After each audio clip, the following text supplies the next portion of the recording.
Il n'est pas possible de posséder ou de connaître quelque chose de la plénitude que le Père a renfermé en son Fils sans une révélation intérieure du Saint-Esprit. Il faut un miracle accompli par le Saint-Esprit en chaque homme et en chaque femme pour qu'ils puissent comprendre quelque chose de ce que Dieu a renfermé en Christ. Cela résume l'évangile de Jean, car au centre de cet évangile, nous trouvons un homme aveugle de naissance. Il n'a jamais vu. Il ne s'agit pas ici de lui rendre la vue. Il faut la lui donner. C'est la première chose. Il va y avoir pour cet homme un monde entièrement nouveau, malgré tout ce qu'il aura pu soupçonner ou supposer ou imaginer, ou malgré tout ce qu'on lui aura dépeint. Le fait de voir va être pour lui un nouveau commencement. Ce sera un miracle absolu qui produira un monde absolument nouveau. Et toutes ces conjonctures sur ce que ce monde contenait et était seront prouvées avoir été bien inadéquates lorsqu'il verra réellement. Il est impossible de voir avant que le miracle soit accompli en nous. Premièrement, Dieu a renfermé tout ce qui est de lui-même en son Fils. Deuxièmement, personne ne peut rien connaître de Dieu autrement que par une révélation. Nul ne connaît le Fils si ce n'est le Père, et nul ne connaît le Père si ce n'est le Fils, et celui auquel le Fils aura voulu le révéler. Matthieu 11, 27. La révélation ne peut être donnée que par le choix du Fils. Il y a une troisième chose, c'est que Dieu garde toujours lié à des situations pratiques la révélation de lui-même en Christ.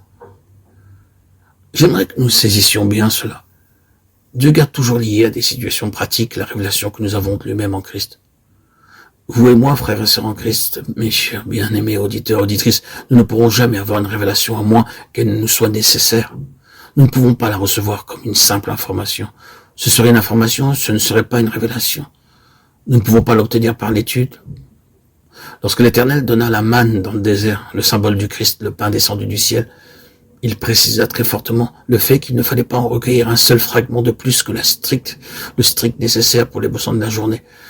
Car si la mesure du besoin immédiat était dépassée, le peuple serait atteint et frappé par la maladie et la mort.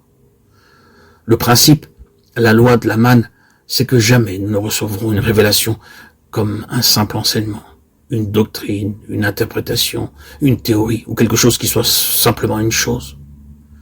Cela signifie que Dieu nous placera, vous et moi, dans des situations où seule la révélation de Christ pourra nous aider et nous sauver.